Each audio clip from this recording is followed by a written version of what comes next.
Bonjour, je suis votre présentatrice de journal et aujourd'hui on va parler de l'éducation française, spécifiquement au sujet de la sexualité et la vie affective. Pour commencer, c'est quoi le système de l'éducation en France? Il y a quelques parties intégrales du système. L'une qu'on va se focaliser aujourd'hui, c'est la laïcité et la séparation avec la vie privée des élèves. La laïcité a commencé dans les écoles pour que l'Église ne puisse pas les contrôler. Mais maintenant, c'est une chose qui est valorisée par les enseignants et enseignantes, même les élèves.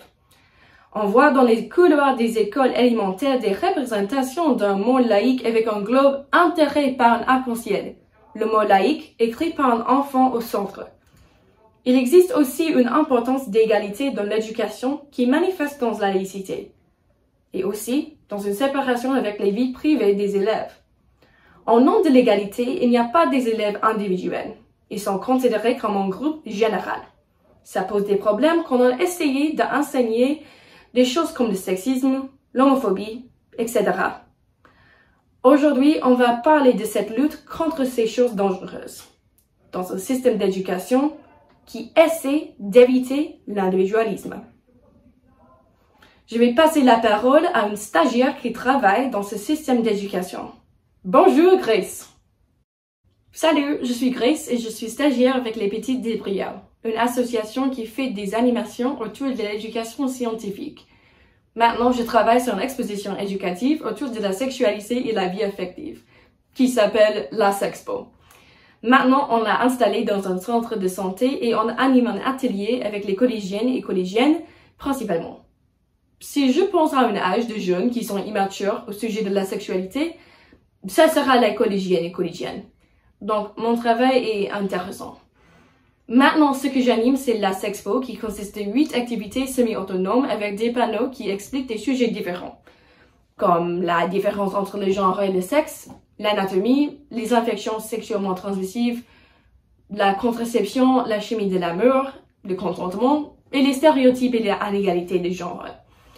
Parce que les activités sont semi-autonomes, les participants et participantes n'ont pas besoin de beaucoup d'aide, mais ils ont toujours des questions auxquelles je dois répondre. Les premiers moments de Sexpo, c'était intéressant et c'est le moins que l'on puisse dire. Pour une activité, il y a des boîtes de contraception différentes que les participants peuvent offrir et toucher. Ça crée des moments où les participants éclatent de rire pendant que nous découvrons ensemble ce qui c'est un slip sauvage. Mais les activités créent des moments de confusion, de frustration aussi. En revenant de notre sujet aujourd'hui, la lutte contre le sexisme et l'homophobie, c'est difficile et stigmatisé parce que les élèves sont dans un système où personne ne discute des expériences individuelles. Comment est-ce qu'on élimine la haine dans notre société si on ne connaît pas les expériences de nos voisines et voisins? J'ai rencontré quelques moments avec les jeunes où il fallait que j'aie de la patience avec eux. J'avais pas l'attente avant ces ateliers qu'il y aurait des jeunes homophobes. Il y avait quelques fois où les jeunes garçons me regardaient et me disent « L'amour ne peut pas exister que entre un homme et une femme. » Et je cite « C'est dangereux d'avoir deux hommes qui se tiennent la main dans la rue. » Je pense que cette homophobie, c'est à cause d'un manque d'éducation autour de la vie affective et la sexualité. Parce que les enseignants et enseignantes ne veulent pas discuter des sujets qui existent dans la vie privée.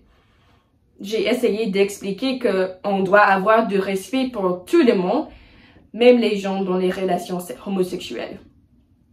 Typiquement, l'homophobie que je vois aux États-Unis vient des croyances religieuses.